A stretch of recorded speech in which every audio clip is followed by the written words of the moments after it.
Of the three stages of filmmaking, post-production may be the most overwhelming. Editing is where all the mistakes you've made and all the corners you've cut during planning and filming will come back to haunt you. Good editing can make mediocre footage look good. It can also make great footage worthless. Learning to edit well takes lots of practice and requires lots of patience, but if you work hard at it, you can turn unpolished footage into film worth watching. There are many different programs you can use to edit your video. These vary hugely in terms of complexity and features. There are, however, some basic features that are universal to almost every editing program. That's because all of these programs are basically doing the same thing, taking your footage, letting you edit and rearrange it, and exporting it back out.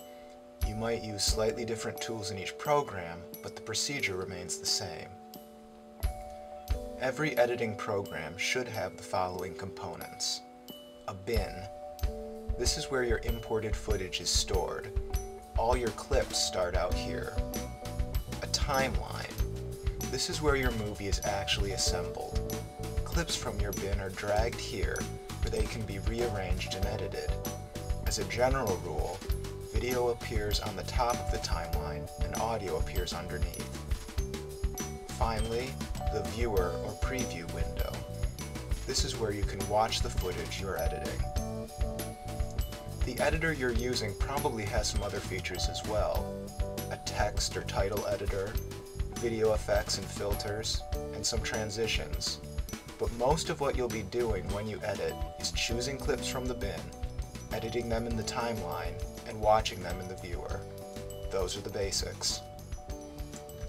Of course, you'll need to get your footage into the program before you can do any of that. The procedure for importing will be different in different programs, but as long as you have a digital video camera, it should be fairly simple. Many programs will detect when a camera has been plugged into the computer via FireWire or USB and ask if you want to import. Otherwise, look for a camera icon or check the drop-down menus. As you import, some programs will automatically divide the footage into individual shots. For others, you'll need to do this manually or import each shot separately. Don't forget that you can always check the Help section of a program if you get stuck.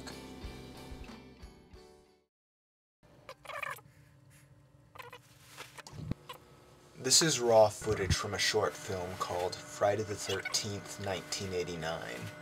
Obviously it's been sped up so that it's easier to watch, but you can see that for each shot there are at least 2 takes. Now in this short, the Friday the 13th Nintendo game comes to life and it chases our heroine around. In this particular scene, she wakes up in front of the television and realizes that something's amiss. The first thing to do is to choose the best takes and drop them next to each other on the timeline.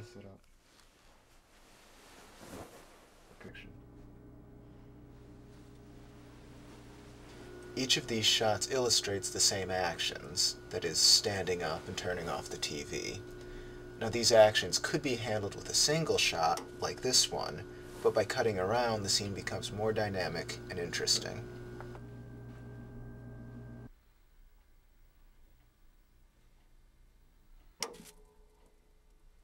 Once the individual shots have been selected, they can be trimmed down so that their movement flows naturally.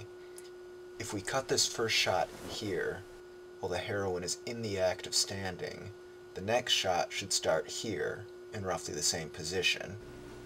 This is the part of editing where you just have to experiment until things feel right. If a cut feels jarring, or the movement seems stuttered or unnatural, keep tweaking until it works. Once the cutting feels seamless, audio elements can be added. For this scene, I'll layer in a few different types of sound. First comes sound effects, like the static on the television. Next, some ambient noise. I'm using this menacing tone to make the scene eerie and tense. Total silence is uncomfortable to the audience, so you always want some sort of ambient noise or room tone. For example, in an outdoor scene, You could use subtle wind noises. For an indoor scene, you can record a minute or so of the room's ambient tone and layer it in where necessary. Finally, we can bring in some appropriately spooky music. When everything has been fit together, we can add finishing touches like a black and white filter and widescreen bars.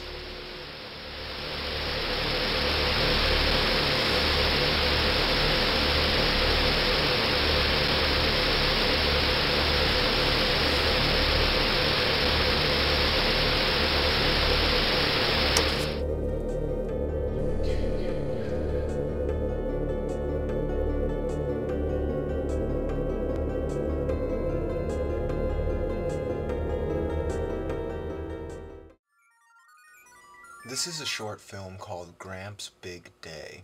It's an animated film, but the principles of editing are the same. In this scene, Gramps eats some peas while Sonny reads the newspaper. The scene was filmed following fairly detailed storyboards, but a few changes have been made. For example, Gramps and Sonny are sitting at the opposite ends of the table. Often, shots will change or evolve during production. When you're editing, your storyboards and shot list are valuable tools, but they aren't necessarily an exact recipe for making your film. If we follow the storyboards closely, this is how the opening scene of Gramps' Big Day plays.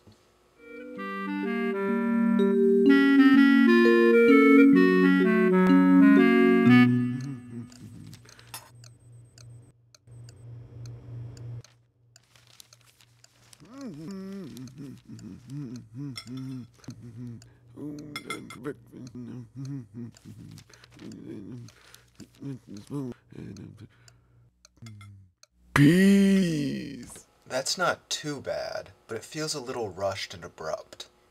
Editing is an opportunity to be creative with your footage. Don't be afraid of trying to use your shots in new ways. Pieces of footage aren't like puzzle pieces that only fit together one way. They're like building blocks that you can assemble as you please. The more footage you have, the more building blocks you can use to assemble your film. Some of the best building blocks to have are establishing shots, footage of the environment where a scene takes place. This footage is often called B-roll, and it's very useful. Often, putting establishing shots at the beginning of a scene really improves it. It sets the tone, and it establishes a context for the scene. The opening scene of Gramps' Big Day can be improved a lot by adding some establishing shots. Here's the finished scene.